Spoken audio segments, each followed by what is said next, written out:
हो हो हो हो द्या इकडे, चला निघा तुम्ही. हे काय नवीन? काय नवीन काय? एकदा सांगितलेलं कळत नाही का?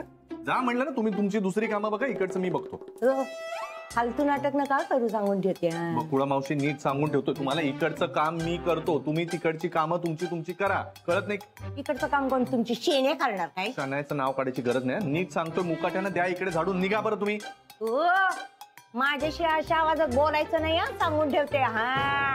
राधिका ताईनं सांगून देत मी इथं काम करायचं नाही म्हणून, मग मी बघते काय ते. हळू बोला ना जरा तुम्ही, तुम्हाला रिक्वेस्ट करतोय, कळत नाही का तुम्हाला? तुमची गरज नाहीये, तुम्ही इथून जा. हो ताई, हे साहेब बघा हो कसं काय करतायत ते. मी सांगतो. काय झालं बकुळा मावशी? हो ताई, साहेब बघा मला सांगतात इथं काम करू नका म्हणून, बघा बघा कसं करतायत ते. का नाही तिने काम करायचं? काम करायचं नाही, मी सांगतोय तिला, तिची गरज नाहीये, मी करेन ना सगळं. का? तुम्ही का? काय प्रकार आहे हा? अगं घरी बसून तरी मी काय करू? तर ही कामं करेन ना, जाडलोट वगैरे सगळं मी बघतो. 4 पैसे वाचतील ना त्याने. तू पागल आहे का गुरु? तू का बोलते, तुला कळतं का? आई तेच सांगतोय ना, कशाला बोलवायचं? जरा पैसे वाचू ना आपण, मी करतो ना घरातली कामं. पैसे वाचतील त्याचा विचार तुम्ही नका करू. पैसे माझे जाणार आहेत, तुमचे नाही. तुम्हाला जिथे काम आहे ना तिथे तुम्ही काम करा, ज्यानं त्यांना आपलं आपलं काम करावं. तुम्ही मुकाट्यानं ऑफिस मध्ये चला माझ्या बरोबर.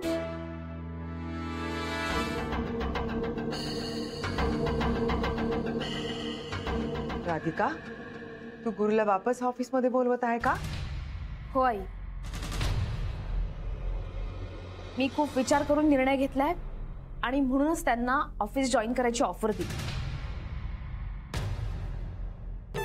जावा जावा, तिथं काम करा, मला इथलं माझं काम करू दे. तुम्ही जरा. बकुळा मावशी नको ना. ए बाई राधिका, खरंच खूप मोठं काम केलं ग. केवढं मोठं टेन्शन हलकं केलंस ग बाई तू माझं. अरे काय काय चांगलं काय? तिने घेतला निर्णय, मला विचारा ना कोणीतरी. मला हा निर्णय मान्य नाहीये, मला नाही ऑफर ही मान्य. But why Gary? तू मध्ये बोलू नकोस, सांगून ठेवतोय मी. मला सांग, तुला काऊन बरं नोकरी नाही करायची? का लाज वाटते का तुम्हाला? असं काही नाहीये, फक्त मला असं वाटतं की मी त्या लायकीच नाहीये. तू चुकणार आहे बैताडा? का बोलत आहे तू? दंडाऱ्या कुठला? तू का म्हणला होता आमचं सगळं आता ऐकेन म्हणून ना? पण राधिका बोलत आहे, तू ती कामावर घेत आहे वापस, तर काऊन नाही जात आहे? नाही आई, मला नाही जमलं. नाही मी नाही. कामावर गेला तर मग डोकंही शांत राहील ना, चांगले विचार येतील ना डोक्यामध्ये, वाईट साईट विचार येणार नाहीत का? नाही. चल आता पटपट लवकर जा बरं, राधिका सोबतच निघून जाशील बरं. हा बरं ठीक आहे. बकुळा मावशी नको यांच्याकडे लक्ष दे, तू कर तुझं काम. या इथं. सावकाश. हा मी डबा भरते बरं, तो काही लवकर.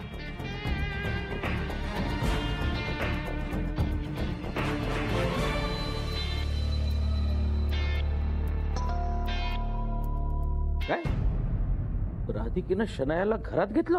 तर नानासाहेब मी तर जाम चिडलो होतो, पण सुनबाई पुढे माझं काही चाललं नाही. राधिकेचा हाच स्वभाव घात करतो तिचा. लोकांच्या बोलण्यावर, खोट्या आश्वासनावर विश्वास ठेवायचा आणि मग चांगुलपणे दाखवायचा. मला तर फार भीती वाटायला लागली नानासाहेब.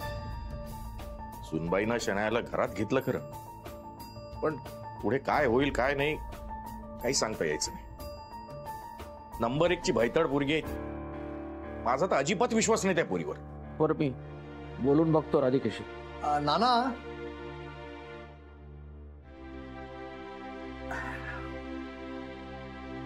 नाना, राधिकाशी जर बोलणार असाल तर आणि एक गंभीर विषय समोर आलाय, त्याविषयी पण बोला.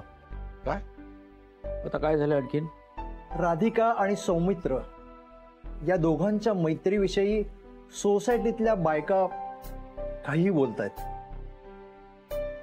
म्हणजे? हो, काय पटेल ते बोलतात हो नाना. मूर्ख आहेत ते. त्यांना काय करायचं आहे? अहो आहे, सौमित्र आणि सुनबाईची मैत्री आहे, पण ती निखळ. सासरा म्हणून मला माझ्या सुनबाईवर पूर्ण विश्वास आहे. ती काय करते काय नाही सगळ्या गोष्टीची माहिती आहे मला. आणि मला एक कळत नाही, सासू सासऱ्यांचा सुनबाईला पाठिंबा असताना लोकांना काय संबंध आहे बोलण्याचा? नाही मला हे पटतंय, पण लोकांची तोंड कशी थांबवणार ना? हो पण काय झालंय काय नेमकं? नाना सौमित्र आणि राधिका दोघांनाही बायकांनी रात्री उशिरा येताना पाहिलं. 1-2 वेळा खालच्या सोसायटीच्या बाकावर गप्पा मारत असलेलं बघितलं. झालं त्यांना आयतो खोलीत मिळालं. आता तर त्या बायकांनी राधिकाविषयी माझ्याकडे कंप्लेंट पण केली. अरे पण महाजनी तुम्ही तोंड शिवून गप्प का बसलात? नाही अजिबात नाही. मग मी त्यांना चांगलं सुनावलं, झापलं आणि परत पाठवलं. पण राधिका आणि सौमित्र दोघांविषयी काहीही बोलतात हो.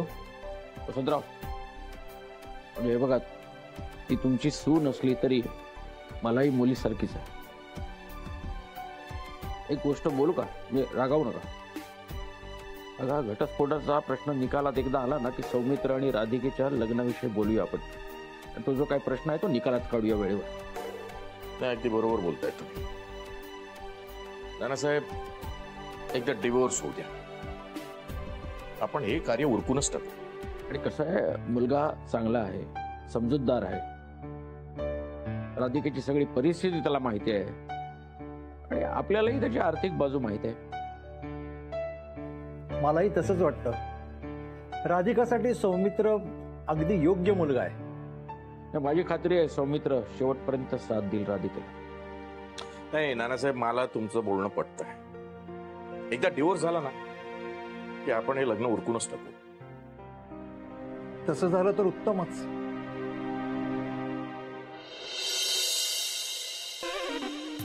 केडे कॉफी आण. केड्या, हे काय कॉफी आण जा. मी नाही आणणार. माझी असहकार चळवळ आहे. एक वळवळ बंद करा, माझं डोकं फिरवू नको. मी नाही करणार काही. ए मला उलट उत्तर देऊ नको जा. मी सरळच बोलतोय. तुमचा काय प्लॅन सुरू आहे? तू काय बोलतोय? मला काही कळत नाहीये. काही कळत नाहीये? करून सवरून काही कळत नाहीये. तुमचं आणि शनू बेबीचं काय चाललंय? शनू बेबीचं काय? शनू बेबीचं तुमचा काहीतरी प्लॅन सुरू आहे. त्या गॅरीशी बोलत होतात फोनवर. मला माहितीये काय प्लॅन आहे तो. मला सांगा, नाहीतर मी सगळं राधिकाला सांगेन. अच्छा, म्हणजे तू आम्हाला ब्लॅकमेल करतोय? ते ब्लॅक आणि व्हाईट मला माहित नाही. मला प्लॅन सांगा काय आहे तो. आमचा काही नाहीये. जे काय ना ते तुझा परम मित्र आहे ना गॅरी, त्याचाच आहे. मग तेच तर. काय प्लॅन आहे सांगा ना.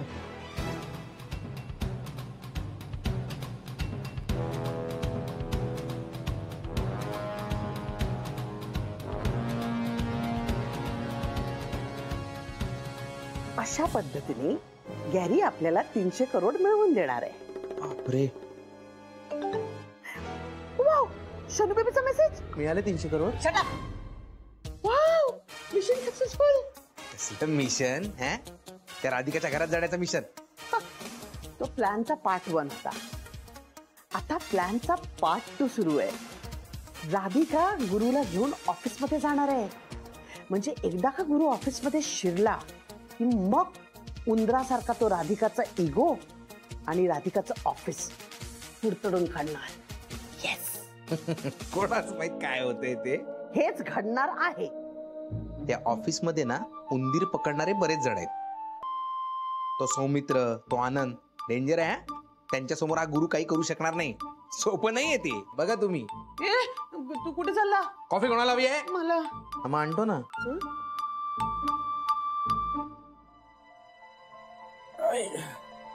सरिता, हा, आले आले.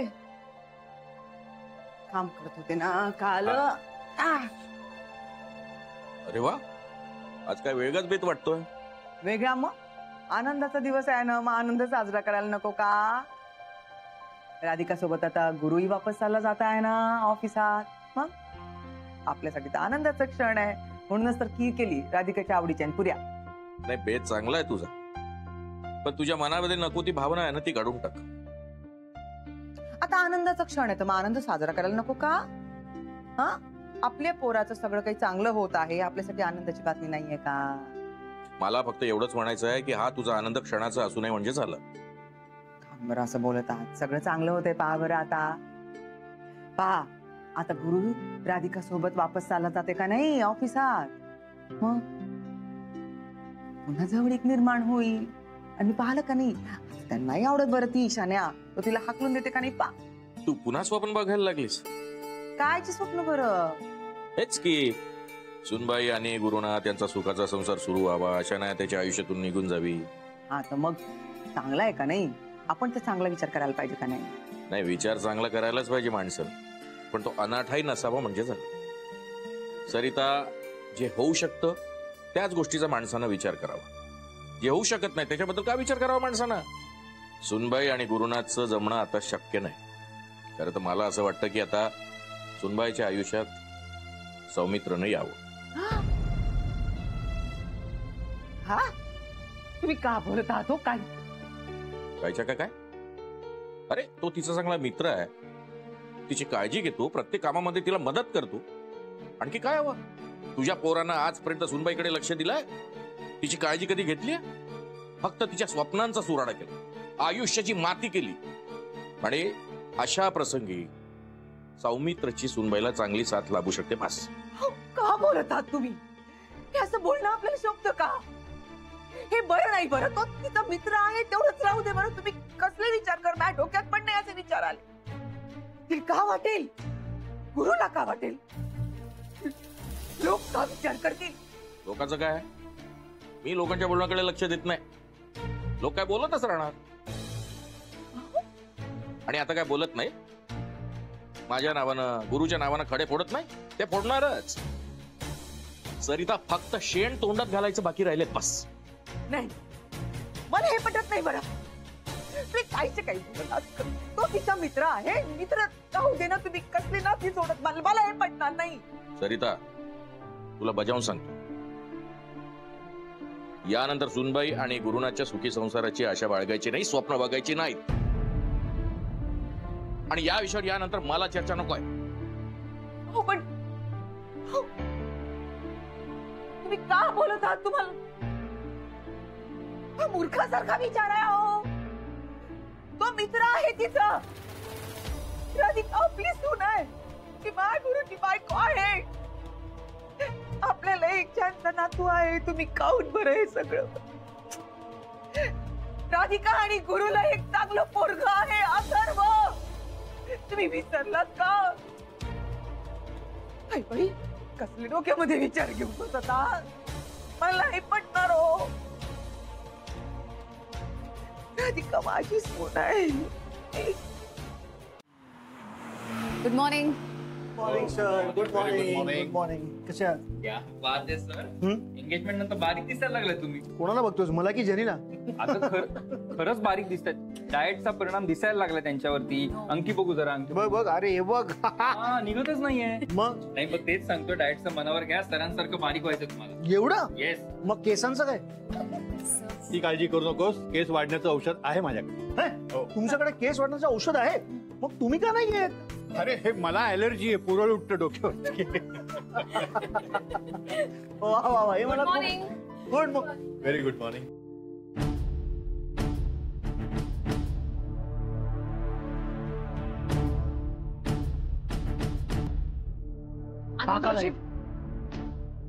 ते आजपासून ऑफिस जॉईन करताय.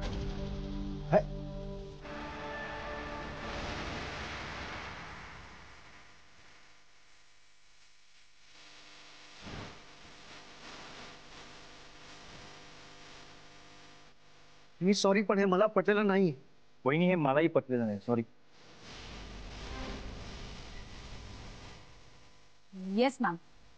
वहिनी, मलाही वाटतंय तुम्ही हा निर्णय घ्यायची काही करताय. मॅडम, गुरु सरांनी आजवर आम्हाला सगळ्यांना फक्त त्रासच दिलाय. तुम्हालाही खूप त्रास दिलाय. त्यामुळे प्लीज त्यांना तुम्ही कामावर पुन्हा घेऊ नका. आपल्याकडे कुणाचा अपमान करण्याची पद्धत नाहीये. अपमान? वहिनी, अपमान त्याचा होतो ज्याला काहीतरी मान असतो. आनंद भाऊजी, हे बघ, जे झालं ते झालं. नाही नाही वहिनी, please. Please I am sorry, मी तुम्हाला स्पष्टपणे सांगतो, हा जर इथे काम करणार असेल तर हे आम्हाला मान्य नाही आहे आणि आम्ही याच्या बरोबर काम करणार नाही आहोत. वहिनी प्लीज, हे लादू नका आमच्यावर. यांच्या बरोबर काम नाही करू शकत आम्ही, प्लीज. मॅडम, आनंद सर बोलतात ते अगदी योग्य आहे. आमची कोणाची गुरु सरांसोबत काम करायची इच्छा नाहीये. वहिनी माझी रिक्वेस्ट आहे, प्लीज प्लीज यांच्या बरोबर काम नका करायला लावू, प्लीज. हो बरोबर आहे. हो मॅम.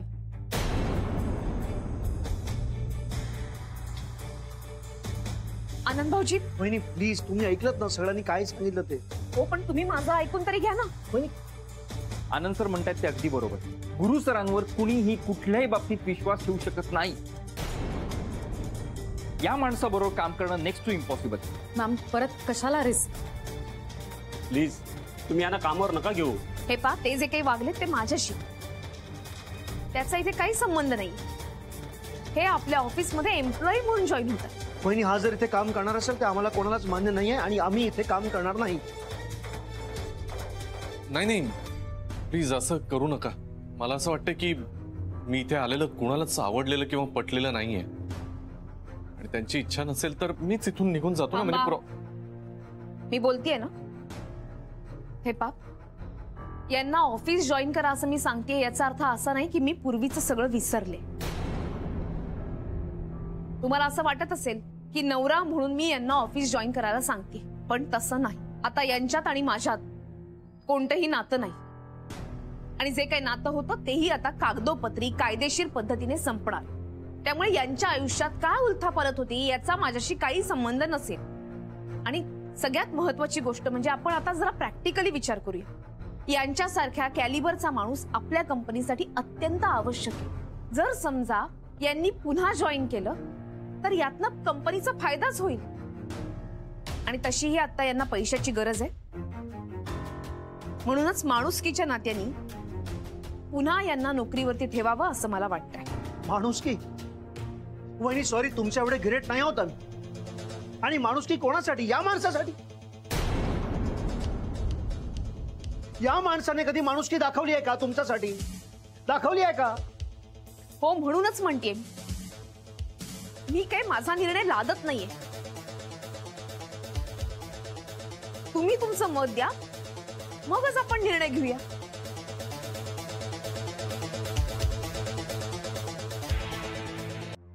ठीक आहे, बोलूया. काय बोला ना. आनंद, वहिनींचं म्हणणं मला मान्य आहे. काय? गुरुनाथ बरोबर मी बरीच वर्ष काम केलेलं आहे आणि त्याच्या कामात तो अजिबात कमी नाहीये. He is perfect. त्याच्या असण्याने आपल्या कंपनीला फायदाच होईल. पण गुरुनाथने आपल्या कंपनीशी प्रामाणिक आणि एकनिष्ठ राहावं. आणखी एक गोष्ट, वहिनींनी जसं सगळे वैयक्तिक हेवे दावे बाजूला ठेवून फक्त कंपनीच्या हितासाठी गुरुनाथला इथे आणलेलं आहे, तसंच गुरुनाथने सुद्धा सगळ्या स्टाफ बद्दलचा आकस आणि वैयक्तिक हेवे दावे बाजूला ठेवून फक्त आणि फक्त कंपनीच्याच हिताचा विचार करावा, एवढीच माझी अपेक्षा आहे. ठीक आहे, सरांनी त्यांचा होकार कळवलाय. आता बाकी तुम्ही पण सांगा काय बोलायचं आहे ते. वहिनी, माझं मतच जर सांगायचं झालं तर हे अजिबात मला पटलेलं नाही. बघितलं? पण अर्थात निर्णय तुम्हाला घ्यायचा आणि तो मी मान्य करेन. Yes. सर, माझ्या हातात काय आहे? मला दिलेलं काम व्यवस्थित करणं, ते मी करेन. त्यामुळे इतर कोणी काय काम करतंय, कसं काम करतंय, कुठल्या पद्धतीने काम करतंय ह्याच्याशी मला काहीच घेणं देणं नाही. अरे श्रेयस, काय बोलतोयस? तर तू हा काय स्टँड आहे का तुझा? तुम्ही ऐकून घ्या ना जरा. काय म्हणजे आय अग्री विथ श्रेयस. म्हणजे मग तसं नाही, मलाही हे फारसं पटत नाहीये, बट आय फील की एक चान्स. अरे काय चान्स? कसला चान्स? आणि कोणाला? या माणसाला चान्स द्यायचं का? तू वहिनींसारखं बोलतीयस. आनंद, एवढा हायपर होऊ नको, जरा शांत हो ना प्लीज. आपण सगळे यावरती शांतपणे विचार करूया आणि गुरुनाथच्या कामाची आखणी करूया. नाही सर, ही डझंट डिझर्व दिस. त्या सगळ्यांच्या पलीकडे गेलाय तो. हे पहा आनंद भाऊजी, ऐका ना. वहिनी प्लीज, सगळ्यांनी बोललं, त्यानं जे काही बोलायचं होतं ते आता मी बोलू का? हा जर इथे काम करणार असेल तर ते मला पटलेलं नाहीये. मी इथे काम करणार नाहीये, मी निघतो. आनंद भाऊजी एक मिनिट. आनंद भाऊजी ऐका ना.